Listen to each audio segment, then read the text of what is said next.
Welcome back to the channel, everybody. So, in today's video, we are out in central Washington. We are in the Little Natchez Quartz Creek area.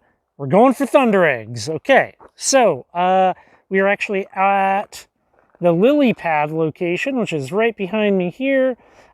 Last year when we were here, well, it was raining. It was not nice. Some of the material that I got wasn't that great, and I've since learned kind of what is really good to take. So we're going to go through this. You can obviously pick up some of the stuff on the side of the road. We're going to look at the bad, the good. We're going to do a little sifting, a little digging, and get some good material. It's kind of warm out. I mean, this is near the end of June, so it's toasty out right now, but it should be pretty good. Should be easy. We're gonna do some exploring down the hill, up the hill, up there, wandering around. Should be good. But let's look at what's next to the road first. So for starters, right here, we can just look at what's on the side of the road, and most of what is here kind of isn't that great. I picked up a bunch of this type of stuff, and you can see in here, right, these little thundereggs. If you cut this with this brown matrix, it's going to kind of crumble in your saw. Oh, hey, there we go. Like you can see inside these. That one actually might be kind of fun because that's just like thunderegg and very little matrix. But if you try to pick up this type of stuff here, it's going to kind of be like a little meh. Can you pop them out? You can pop them out. If you have like a tumbler, I've broken some of them out, but it can be a lot of work. I kind of want to look for the stuff with the green and black matrix, which we can definitely find over there. It does seem slightly better, more stable, but mostly that. You can kind of see here. Here's a little. Well, there goes those ones. This has a little more of a green hue to it. So we're kind of looking for bigger chunks of that. And then you can see, see this here? That. Check this out. So see that kind of color? And we kind of see Oh yeah, I see them in the back. Yeah, like a green boulder down there. Do you want this? No. You can see some of these bigger thundereggs. I mean, I haven't had good luck with some of this stuff. I know other people have. I haven't. Here we can kind of see a couple of these more green pieces. Something like this would be quite possibly a little bit better. But I think the way to really do it is to, well, head up the hill. You know, that's not too bad. I clearly don't need some giant thing though. But like this could be solid and good right there.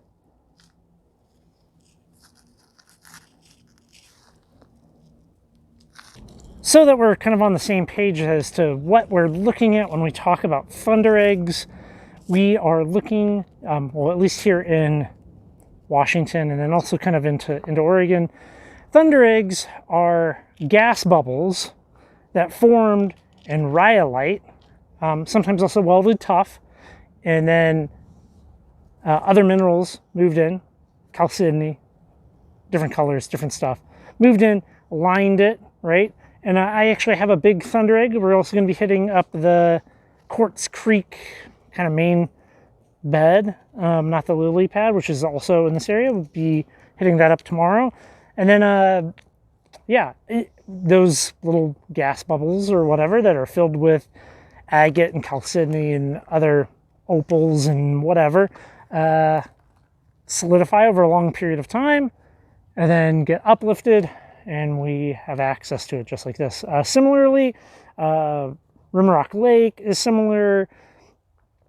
What else? Yeah, all the spots in Oregon, you know, your Lucky Strike, your Richardson's, your, is it McDonald? Whatever. All of it's kind of rhyolite. It's all rhyolite. So that's kind of the goal here, is to get cool stuff for saw. Thunder eggs are not really something that look that awesome on their own, and I'll grab my big one out of the truck now and I'll show you that.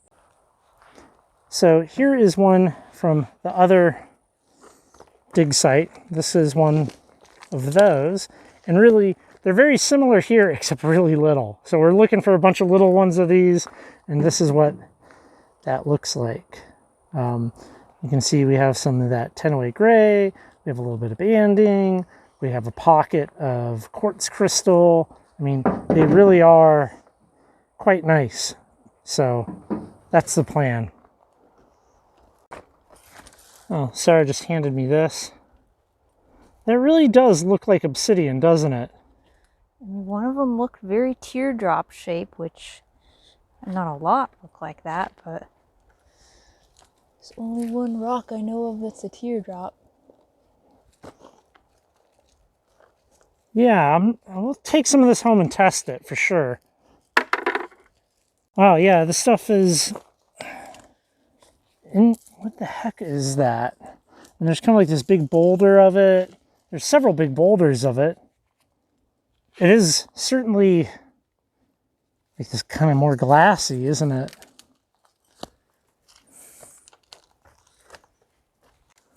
Yeah, these boulders here, they clearly have the little thunder eggs all throughout it, but then there's these like very glassy portions to it. There's another one down here. You can see there's some very well-formed little thunder eggs in there, like that guy. You finding anything interesting over there, Sarah? There's one of those boulders, but not really anything else interesting. So these little tiny thunder eggs, like this guy right here, I've cut some of these actually, and I've seen beautiful pink banding in them. They can be actually quite nice. So if you're into macro photography, wait, macro is the little up close. Yeah, that's it. Macro photography. Getting these thunder eggs and cutting them with a super thin blade on a trim saw, I think would be a lot of fun. So that's one thing that I would like to do here is get these like thunder eggs that are dime size. But yeah, that's a fun little half there.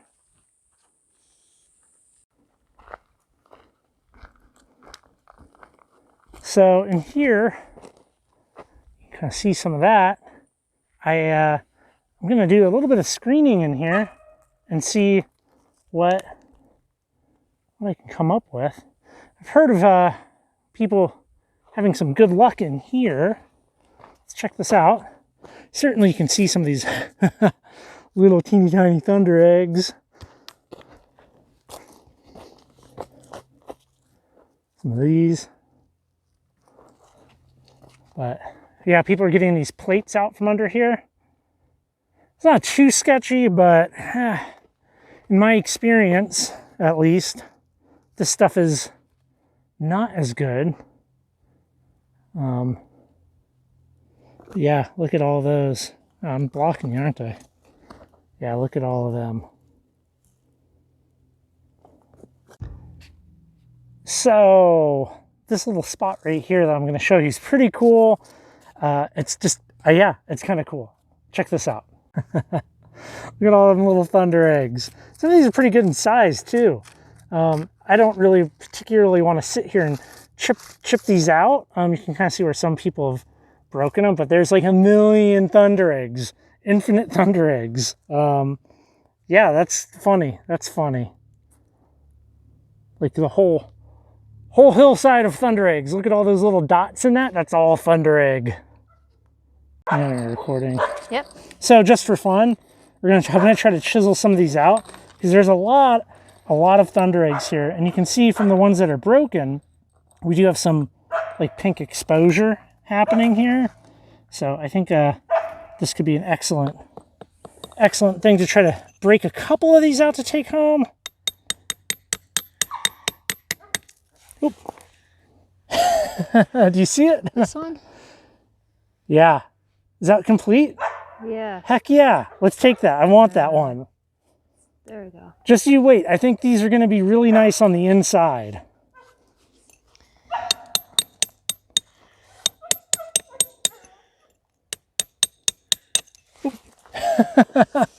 It's almost like we need you down at the bottom to catch these. Yeah. So we'll get a bunch of those, and I'll show you what that looks like when we get them. It's not that hot out, but Leica always digs herself a little hole, which is kind of funny. Leica, what do you think? No comment. It seems a lot faster just to... Yeah, it seems faster just to either pick up some plates to take home, do a little bit of chiseling, and then I think we're going to do some exploring next. So one of the things that I kind of want to do while I'm here is get a nice sampling. On the website, I want to do a full Thunderegg page to kind of really show the types of Thundereggs that you can find in Washington and eventually Oregon as well. And to do that, I need a big assortment of Thundereggs to cut, polish, and take photos of. So that's kind of one of the big goals here. It's kind of steep, but you can see that there's these like trails going down from the road. They just kind of come up here. So we're gonna go see if there's anything interesting or if people are just miscellaneous digging. This looks like someone put stairs here. Really? Yeah. So it must be good. Oh, hey, yeah, they like notched steps into the dirt. Wasn't that convenient? Looks like maybe a little bigger, like this. Yeah. Is that still kind of... I don't know. Kind of... It's not really that... It doesn't look that much different than down there. Just for funsies, we'll take this piece and I'll grind the face off of that and see if we can see anything. I guess there are some in here that are, you know, could be good. I'm curious about this, like the ones that have this white chalky bits, like this, Sarah. Mm-hmm. Some of them can be really nice, some not so nice. But the best thing to do is to pick up any round-ish thing and cut it, you know, take it and test it. Oh, geez. Yeah. Well, that's a lot of little Thundereggs. Yeah, they must have like almost like a 1-inch screen or something. They must be digging them out here. Yeah. I wonder if this is the 2.5 bed I've heard about. It must be. Must be. What does 2.5 mean? So the 2.5,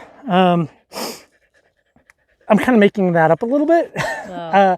The number one spot is the spot that we haven't gone to, that's the traditional big blue Quartz Creek Thunderegg bed. Spot 2 is this Lily Pad, and then apparently there's a place where you can get slightly bigger Lily Pad Thundereggs, and people call it 2.5. And by people, I mean a blog from a Thunderegg collector. So, you know. Okay.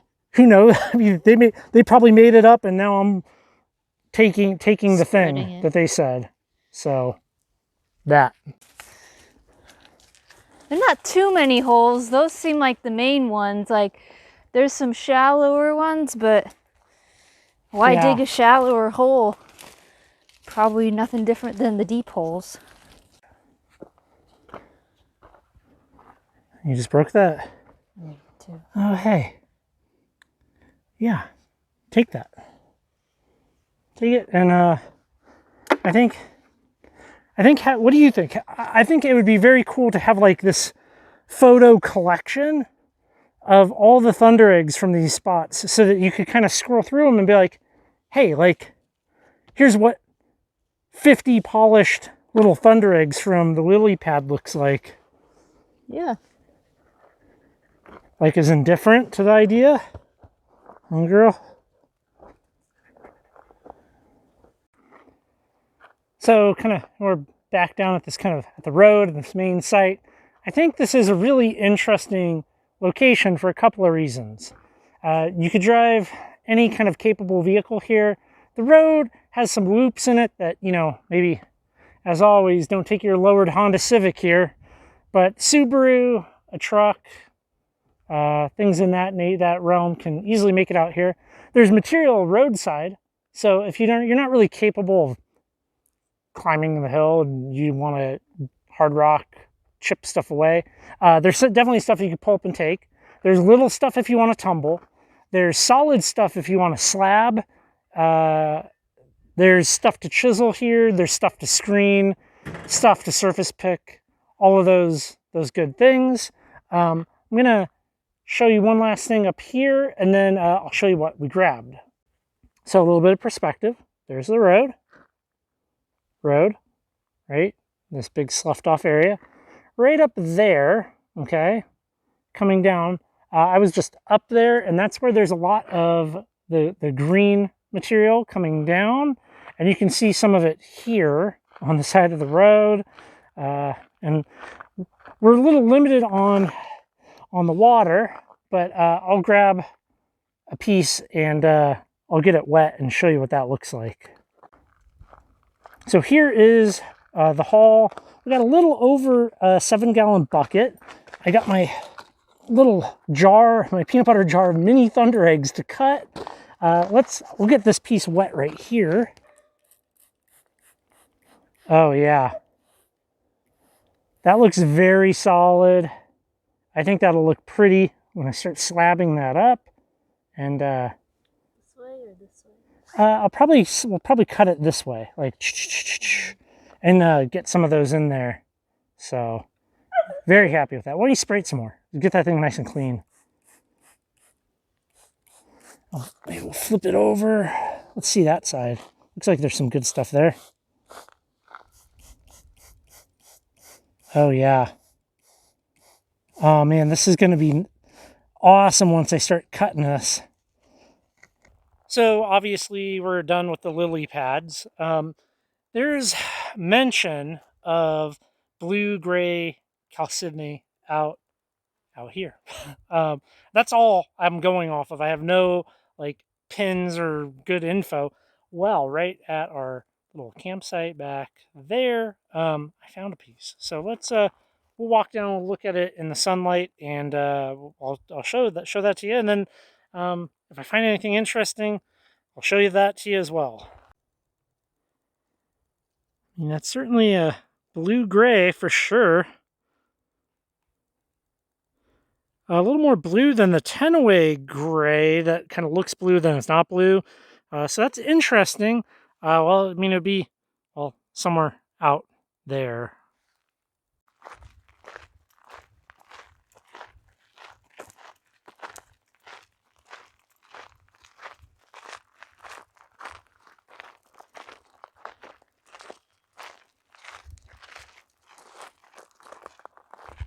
So, yeah, we're going to spend the night here, and I'll see you back in the shop. I'm going to go get in the tent. I'm getting eaten alive by mosquitoes right now. So, yeah, we'll see you at the shop.